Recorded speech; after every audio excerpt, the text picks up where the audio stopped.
c'est l'heure de votre voyage en Amérique latine, émission présentée par Béatrix et Eduardo.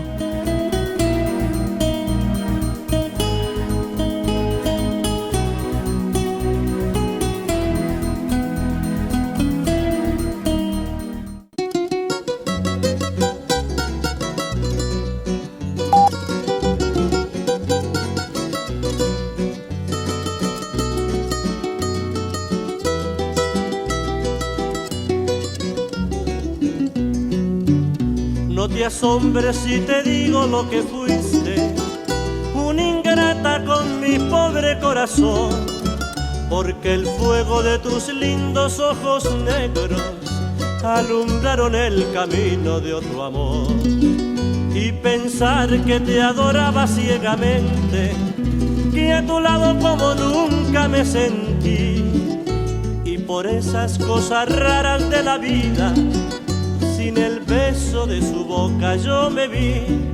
Amor de mis amores, reina mía, que me hiciste. Bonjour et bienvenue à l'émission L'Autre Amérique sur les ondes de Radio Libre en Périgord, à Coulommiers-Chamiers et par le monde sur Internet. Cette émission est diffusée en direct tous les jeudis à 10h et rediffusée le mardi à 14h. Pour vous donner des informations sur le continent latino-américain, à mon côté Béatrix, Eduardo et à la technique Simon.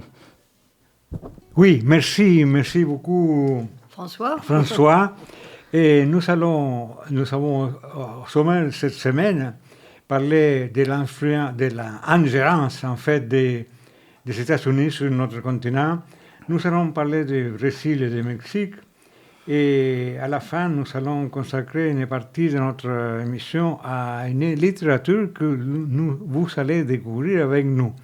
Alors, je laisse la parole à Béatrice pour nous parler de ces pas besoin de maîtres, n'est-ce pas, Béatrice? Oui, en Amérique latine, oui, c'est un extrait du journal mexicain El País, article repris par le Courrier international. Il y a des fantômes que l'Amérique latine croyait évanouis. L'un d'entre eux est cette idée que Washington peut décider de ce qui se passe au sud du Rio Grande, au Mexique, Rio Bravo, et déterminer quels gouvernements sont acceptables, quelles menaces justifient une action unilatérale, quels intérêts propres sont au-dessus de la souveraineté des autres. L'attitude du gouvernement Trump trahit une vision du monde qui renvoie aux pires heures de l'impérialisme et menace un ordre international construit pour éviter que la loi du plus fort ne devienne la seule règle. L'Amérique latine ne connaît que trop bien les conséquences d'une telle logique. L'histoire régionale est traversée d'épisodes où les ingérences étrangères, à commencer par celle des États-Unis, se présentaient comme des solutions à des problèmes urgents et ont fini par engendrer instabilité, polarisation et profonde détérioration institutionnelle. Au Mexique, les procès intentés par le ministre de la Justice des États-Unis contre des responsables politiques locaux, ou encore les actions unilatérales qu'aurait menacé Washington contre les cartels de narcotrafiquants, visent à remettre en cause la capacité de l'État mexicain à exercer son autorité sur son territoire. Au Brésil, les mises en garde adressées à des institutions judiciaires et politiques pour des décisions qui relèvent de la souveraineté nationale alimentent la confusion entre influence diplomatique et ingérence, menaces de surtaxes douanières et intervention contre les gangs.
Vous êtes bien sur l'émission L'autre Amérique sur les ondes de Radio Libre en Périgord.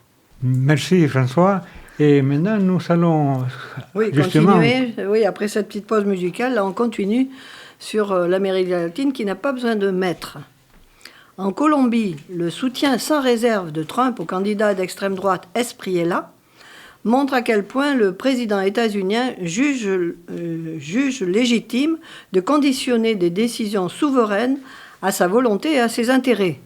Ces actions partent du principe que Trump se réserve le droit d'intervenir, de faire pression ou d'exercer sa tutelle sur des processus qui relèvent exclusivement des démocraties latino-américaines. L'inquiétant, ce n'est pas seulement la pression venue des États-Unis, c'est aussi la rapidité avec laquelle certains dirigeants de la région semblent disposés à renoncer aux droits de l'homme ou à la défense des libertés pour les subordonner à un ordre du jour politique qui trouve dans l'actuel gouvernement états-unien son principal porte-drapeau. Derrière ce phénomène, on devine les progrès d'une extrême droite toujours plus coordonnée et capable de partager des stratégies et des objectifs. La force de cette pression réside dans sa capacité à déplacer le débat public et à obliger d'autres acteurs à reprendre une partie de son discours. Quand des idées qui remettent en cause des droits acquis ou diffusent une idéologie d'exclusion, la menace est plus forte que n'importe quel gouvernement. L'Amérique latine n'a pas besoin ni de tutelle ni de protecteur. La volonté d'une puissance étrangère de jouer un rôle de supervision sur des pays souverains appartient à une époque honteuse pour n'importe quelle démocratie. Ressusciter cette vision du monde est une régression vers des formes de domination qui ne devraient jamais revenir.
Émission L'autre Amérique sur RLP.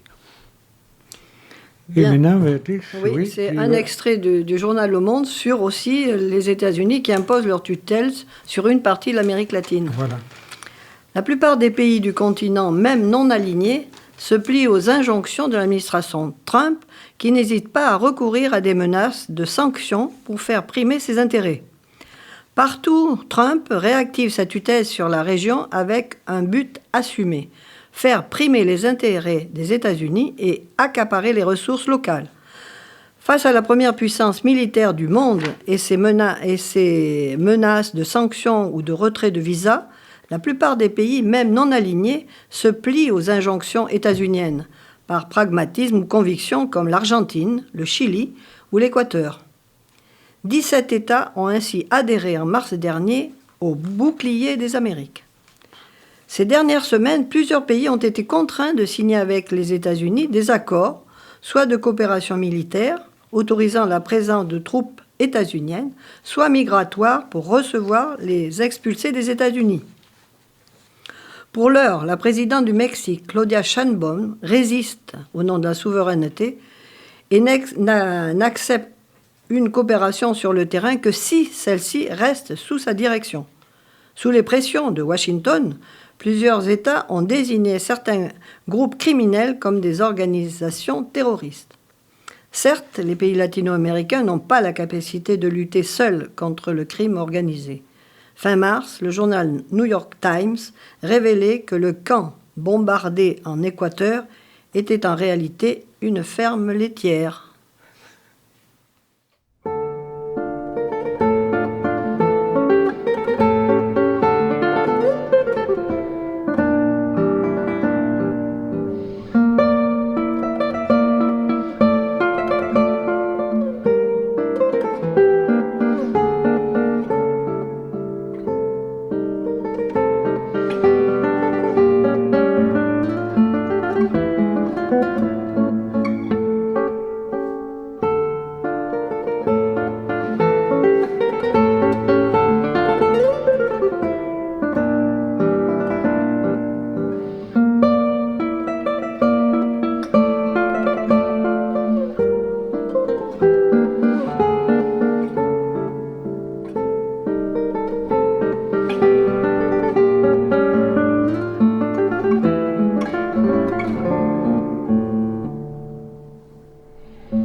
Voilà donc de la musique de Paraguay en fait. C'est un grand guitariste paraguayen qui a composé cette musique à la guitare. Et nous avons parlé, Béatrice, d'une entente entre le Brésil et le Mexique, n'est-ce pas? Oui, entre Lula et Sheinbaum. La gauche fait front contre les ingérences encore des États-Unis. La présidente mexicaine Claudia Sheinbaum et le président brésilien Lula da Silva ont tenu le 10 juin dernier une visioconférence. Les chefs d'État des deux plus grandes puissances d'Amérique latine ont échangé sur les grands enjeux du moment, dans un contexte régional marqué par une pression croissante de Washington. L'un des points saillants de l'échange a été la question cubaine. Les deux mandataires ont confirmé leur position commune en faveur de la levée de l'embargo états-unien sur Cuba et ont exprimé leurs préoccupations face à la grave situation humanitaire dans l'île. Le président brésilien a manifesté son opposition aux pressions interventionnistes des États-Unis dans la région en ciblant le soutien public de Donald Trump à des candidats d'extrême droite. Du côté mexicain, la présidente Sheinbaum avait aussi dénoncé une tentative d'ingérence états-unienne à la suite d'une demande d'extradition du gouverneur de Sinaloa, accusé de lien avec un cartel de narcotrafic. Cette réunion intervient une semaine après de vives tensions commerciales entre les États-Unis et le Brésil. Le gouvernement brésilien a qualifié de tentative d'ingérence la décision états-unienne de proposer des droits de douane supplémentaires sur les importations brésiliennes. La chancellerie brésilienne a réagi en affirmant qu'une enquête des États-Unis sur des pratiques commerciales déloyales brésiliennes obéissait à des motivations purement électorales en vue du scrutin présidentiel brésilien de l'automne prochain. Sur le plan bilatéral, les deux présidents ont passé en revue les avancées de leur coopération économique.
Vous êtes sur l'émission L'autre Amérique sur RLP. Oui, merci François. Et maintenant, nous allons parler d'une boisson, n'est-ce pas Béatrice, qui a envahi le Mexique. Et oui, il s'agit du Coca-Cola. Le groupe états-unien a su jouer de ses influences dans les cercles du pouvoir pour promouvoir ses intérêts au détriment de la santé publique, menacée par une épidémie d'obésité.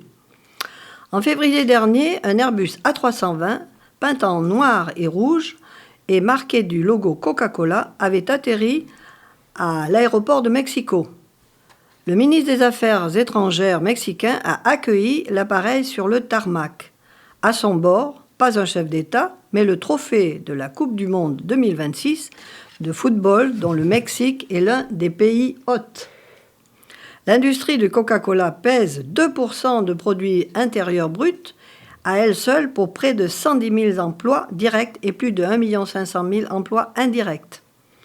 Ces 350 centres de distribution alimentent une infinie de points de vente, notamment de plus de 1 500 000 de petites épiceries.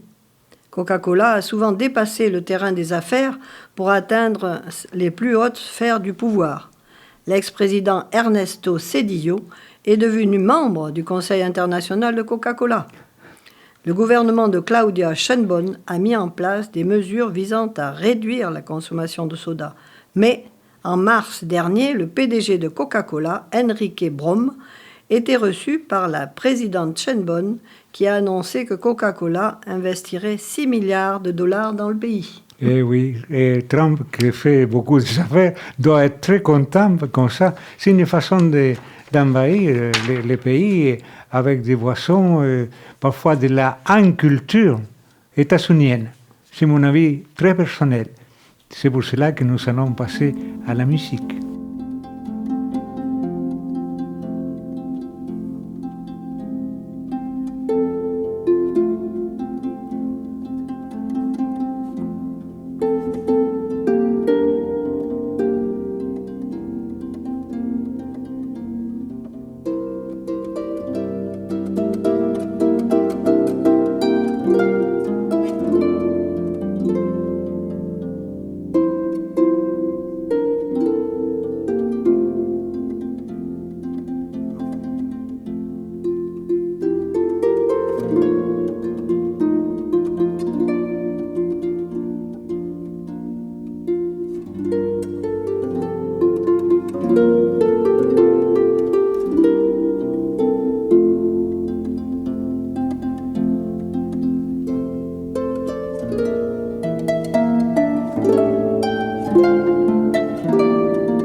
Merci Simon.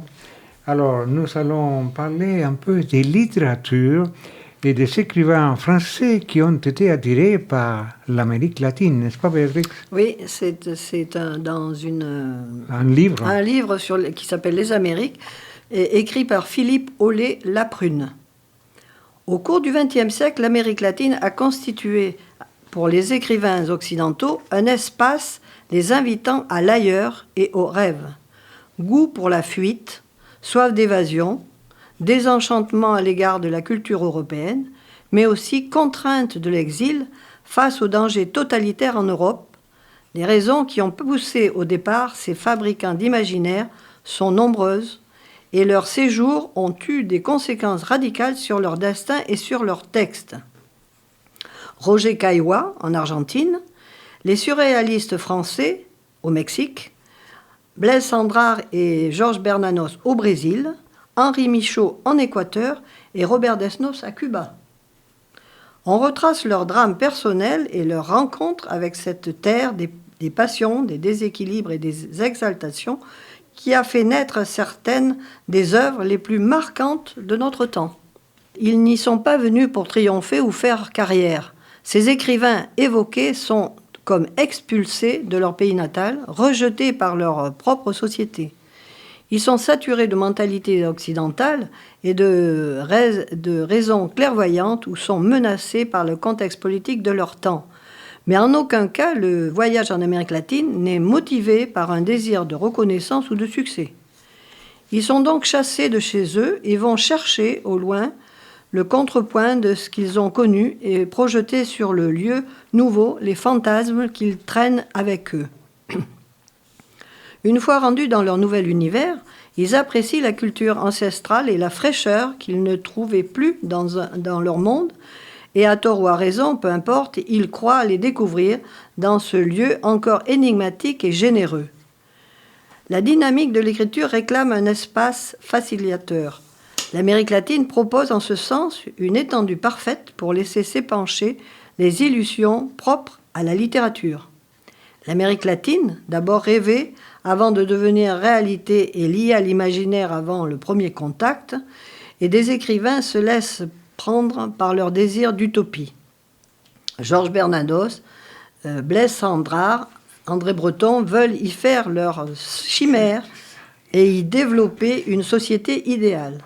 Ils imaginent voir dans ce paysage le possible théâtre d'une société parfaite.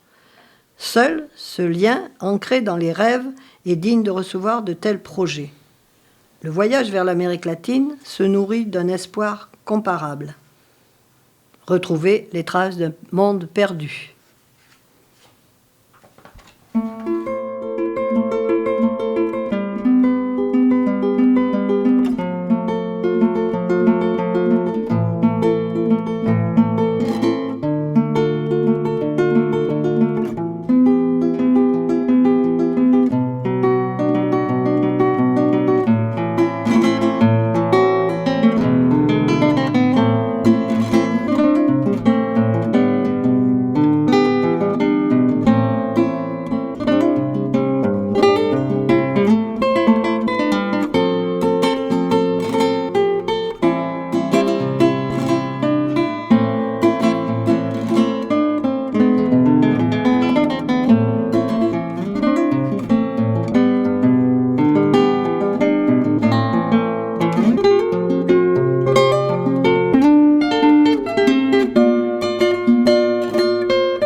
l'émission L'autre Amérique touche à sa fin.